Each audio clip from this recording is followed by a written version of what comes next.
Matthew Bell here. Today I wanted to continue a series on tax-qualified retirement plans. And we're going to be talking about the traditional IRA. So first of all, what is tax-qualified?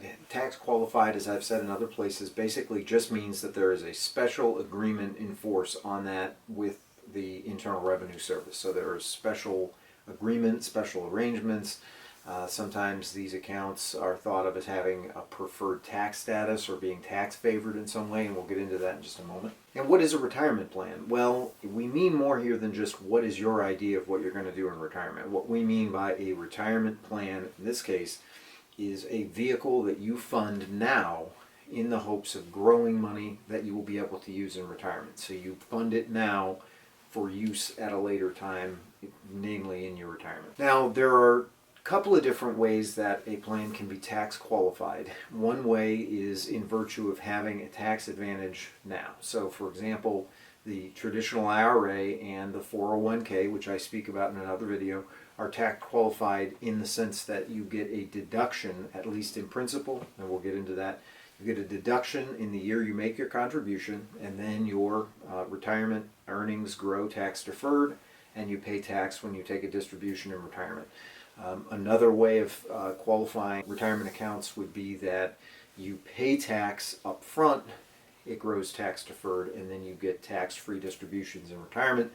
That is the way that the Roth IRA is qualified. And again, I have a video that's devoted to the Roth IRA. So traditional IRA, the letters IRA stand for Individual Retirement Account, or alternatively they can stand for Individual Retirement Annuity. Now these are trustee or custodial accounts, and the kinds of institutions that are capable of setting these accounts up are typically going to be banks, credit unions, insurance companies, savings and loans or S&Ls, and trust companies. Now if your IRA is opened with a bank or a credit union, then it is probably an individual retirement account. And if it is with an insurance company, then it may be an individual retirement annuity. Annuities are a special kind of vehicle that enables you to basically have a settlement option or an annuitization schedule down the road that enables you to receive a series of payouts that basically approximate something like a pension payout. I'm going to get into those in a separate video, so I won't really explain that here, except to say that the traditional IRA can either be similar to a bank account or similar to an annuity.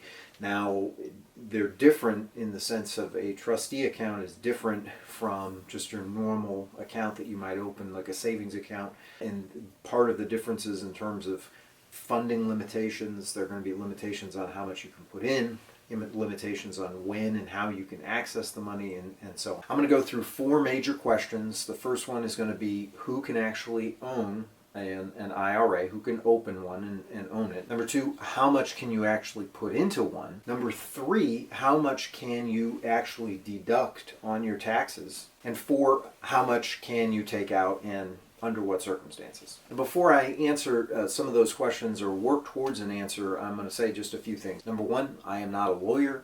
I am not an investment banker. I am not your financial advisor. I cannot give you financial advice. Can't give you retirement advice. This video is for general informational purposes only. For specific recommendations regarding your situation, you're going to have to consult with a licensed and competent professional who is in your area and familiar with your circumstances. Now, there are three main components. I'm going to think of them as components to a retirement plan. And basically, that's going to be the contribution, what you put in, the earnings, or how that plan develops, hopefully their earnings, and on the back end in retirement, there's going to be the benefit period or the time during which you actually take distributions from that account. So as we move through these questions, I may periodically make reference to those three components, and so it's good to kind of keep that sort of scaffolding fixed in your mind. Now, in terms of who can have an IRA, so the answer to the first question is anybody who has earned income can open an IRA, and as long as you are less than 70 and a half, you can put money into the thing. So if you have earned income and you're less than 70 and a half, then you can open and fund an IRA. Now, earned income is one of these phrases, and we'll run into a number of these things where you can sort of get a fix on the concept very easily, but then you can easily get lost into the details as well, because these things can get very complicated. Anytime you are dealing with retirement money, taxation, things can get really complicated really quickly. But just on a surface level, earned income is going to be that money that you get from gainful employment, basically from getting paid for a job, money you make working. At a deeper level, this can include bonuses and commissions and professional fees. It could include your salary, tips. It can include just regular wages. There are also some other caveats and things that it can include. Sometimes earned income counts for one thing or is defined one way for one purpose and another way for another purpose. So sometimes with various tax credits, things like alimony are not counted as earned income, but for the purpose of IRA funding, these things can be counted as earned income. So when in doubt, consult your tax professional. Now, something that does not count as earned income would be money you gain from an investment. Things like retirement payments and things like this are not going to be counted as earned income. So you can have an IRA, again, if you have earned income and you are less than 70 and a half years old. Now, how much can you put in? So there are contribution limits, and these are fixed by the IRS and are subject to change on a yearly basis. In 2019, as I am recording this, the limit on funding an IRA from the standpoint of a contribution is going to be $6,000 if you are less than 50 years old. And if you are 50 or older, then you can put in an additional $1,000. It's called a catch-up provision, which enables you to contribute up to $7,000 in a given year. Now, IRA contributions are cumulative. So, for example, if you have more than one IRA, then you may put in up to the contribution limit in all of them combined. So if you have two different IRAs, the most you can put into both of them together is $6,000 if you're less than 50, $7,000 if you're over. Similarly, if you have a traditional IRA and a Roth IRA, that contribution is also capped at $6,000 for the both of them. So you have to decide how you best want to apportion your resources, provided that you have the ability to contribute to both, and we'll get to that in just a second. For contribution limits, again, check with the tax preparer. If you put in more than the amount that you're permitted to put in, there can be a 6% penalty on that amount, and if that amount continues to sit in the account, then that penalty can continue to be applied. Now, you are permitted to withdraw any excess that you have put in, and again, for advice on how to do that, you'd want to consult a tax preparer. Now, the final thing about contributions that I'll mention here is that the amount you contribute has to be less than 100% of the amount that you earn in income. So, for example, you can't take a job just to say you have earned income and you get $1,000 and then you can put $7,000 into your IRA. If you only have $1,000 of income, $1,000 would be your contribution limit if all you're making is $1,000. You can put in contributions up to April the 15th, and so that those can be retroactively applied to the previous year. So you have up to April the 15th to contribute to, or basically up to the tax deadline to contribute to your IRA. And apparently you are also able to deposit tax refunds into your IRA, again, up to contribution limits. Now, the second question relative to contributions is going to be how much can you deduct. So we dealt with who can have an account, anybody who's younger than 70 and a half with earned income, how much can you contribute up to the contribution limit, as of this recording, 6,000 or 7,000 depending on your age. But now the question is, how much can you actually deduct? So you'll recall that the tax qualification on an IRA basically allows that the contributions are in principle tax deductible. However, the whether or not you're actually able to deduct up to that amount is going to depend on your income, and also on whether or not you have access to a qualified employer-sponsored retirement plan. So something like a 401k a 403B, a 457B, and so on. So this can get a little bit tricky, and again, when in doubt, contact your plan administrator, contact your tax preparer, your financial advisor. But suffice it to say that the two conditions are, number one, whether you have access to an employer-sponsored plan, and number two, what your income is. It also depends on your filing status, so your income and filing status are intimately connected here. If you are single, and filing singly, that is to say, from the standpoint of your tax return, then your deduction limit is going to be $64,000 in 2019. So if you make up to $64,000, you can deduct the entire amount that you contribute to your IRA, again, provided that you have met the requirements with respect to the employer plan. Within the window of $64,000 to $74,000, there's what's called a phase out of the deduction, meaning that you can deduct less and less of it until you hit $74,000, at which point nothing you contribute to your IRA after that is deductible. Married persons are a bit more complicated.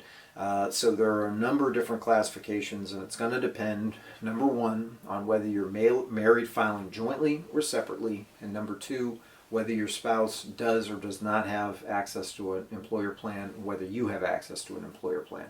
So there are a couple of different schedules in terms of contributions being deductible. One of them caps it at $103,000 for a full deduction. Then within the range of $103,000 to $123,000, there's the phase out. So in this case, we're talking about people married filing jointly who do have access to a qualified retirement plan. Then your deduction limit is going to be $103,000 for a full deduction, and then up to $123,000 your deduction would be phased out.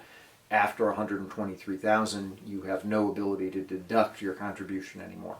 For those married people who do not have access to a qualified retirement plan, the contribution limit is $193,000. And that means up to $193,000 you can deduct your full contribution, and then up to $203,000 there's the phase out. So $193,000 to $203,000 it's phased out. After $203,000 then you would have no more ability to deduct your contribution. Now if you're married filing separately, there is no full deduction. You have the ability to get a partial deduction up to $10,000 of income, and then after that you have no more deduction. Now remember, the IRA limits here that we're discussing are for deductibility. So how much can you deduct? It's not a matter of you cannot contribute. You can contribute, but your contribution just may not be deductible. Just one other thing. If a married person has a spouse that is not earning income, and there's no earned income, then the limitations for the deduction are $193,000 all the way up to $203,000. So at $193,000 up to that, you can get a full deduction, and between $193,000 and $203,000, there's a phase out, again, as we've discussed, and up to $203,000. At $203,000, then there is no more deduction that is possible if you're married and your spouse is not earning income. I should also briefly say, although I won't dwell on it, is that in some cases, if you have a non-working spouse, you can actually open a spouse. There's such a thing as a spousal IRA, where a working spouse can contribute to an IRA for a non-working spouse. Now, when you think about the ability of a married couple to have two different IRAs, then you think in terms of the contribution limits, they would actually go from about $6,000 for a single contributor up to $12,000, or for the catch-up provision from $7,000 to $14,000 when you're thinking about a married couple. So again, for the particulars of your situation, you're going to want to consult with a tax preparer, but for your individual retirement account, still in all, think about the limit being $6,000 or $7,000. Now the last question is going to be, when can you actually take money out? When can you start taking distributions? And the answer to that is in retirement is the general answer, and the way that that would be defined in terms of these tax qualified plans is going to be when you hit the age of 59 and a half. At the age of 59 and a half, then you are permitted to start taking money out of your retirement account. You may start taking money out. Now, because the potential was there for you to make tax deductible contributions, and then the earnings, such as there may have been in the account,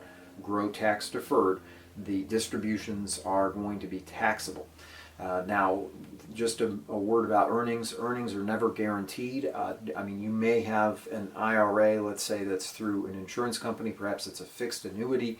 And in that case, there may be some kind of contractual minimal guaranteed interest rate.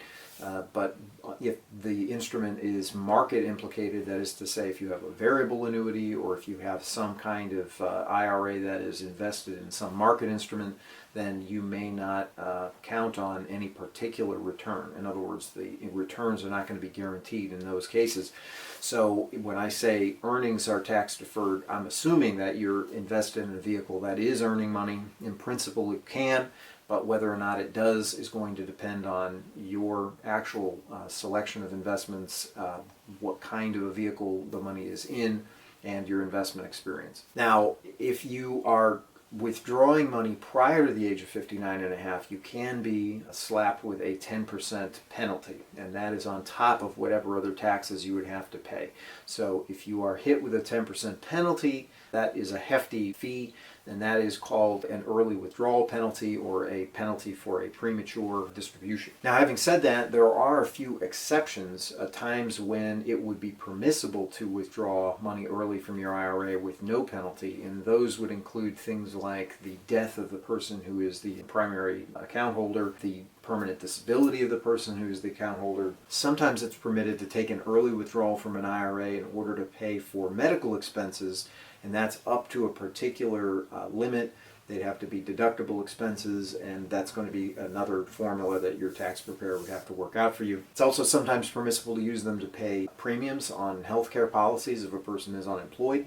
You can also sometimes remove 10% for first-time home buyer, and this is for what would be called acquisition costs for a new home. The definition of first-time home buyer is sometimes a bit tricky, and whether or not it's a good idea to remove money from your retirement plan in order to, let's say, put a down payment on a house or pay for closing costs is debatable. So you'd want to run these things by a trusted financial advisor before you actually withdraw money from your retirement account. Sometimes it's also possible to withdraw money for various educational expenses. And there's also a kind of a tricky way of pipelining money out through some of the provisions which are covered in the IRS code under a plan, what's called a 72T plan. This is a bit certainly beyond what we would get into here, but suffice it to say there are mechanisms for removing money without a penalty from your IRA. But for the most part, you got to realize this is set up for your retirement, and so trying to think of ways to get money out of it prior to that is probably not a good train of thought to be thinking about, since most people are going to require some of this money in their retirement. It's best to leave it alone in most cases. Now, you should also bear in mind that if you do have an individual retirement annuity, at the end of the period of time that you pay into that during your retirement, when you're actually able after 59 and a half to withdraw money, you can actually annuitize that and turn that asset into an income stream for yourself by selecting various options that are going to enable you to get a payout. Now, I'm going to talk about annuities in another video, so I'm not really going to get into the particulars here. If you're interested, I would invite you to check out that other video. So in general, an IRA is going to be a vehicle that allows you to make, in principle, tax-deductible contributions, and then the money can grow tax-deferred, and then you're going to pay tax on the distribution when that occurs in your retirement. Now, one other exception that I should mention is that in some cases you can put money into an IRA, and that money, as we just said, is not deductible. Maybe that's because you put it in and you were over the threshold for income where you would be able to deduct it. But for whatever reason, if you're able to put money into an IRA and it's not deductible, then that money also can be withdrawn without a penalty. I hope something that I've said was of use to you, and if it was, I would just ask that you like the video, subscribe to the channel. I'm going to have additional content. As I've said, I've talked about qualified employer plans elsewhere, 401k, 403b, and so on. Talked about Roth IRAs, talked about required minimum distributions, and I've got a number of other pieces of content in the works. So I invite you to return and join me again. I thank you for your time today.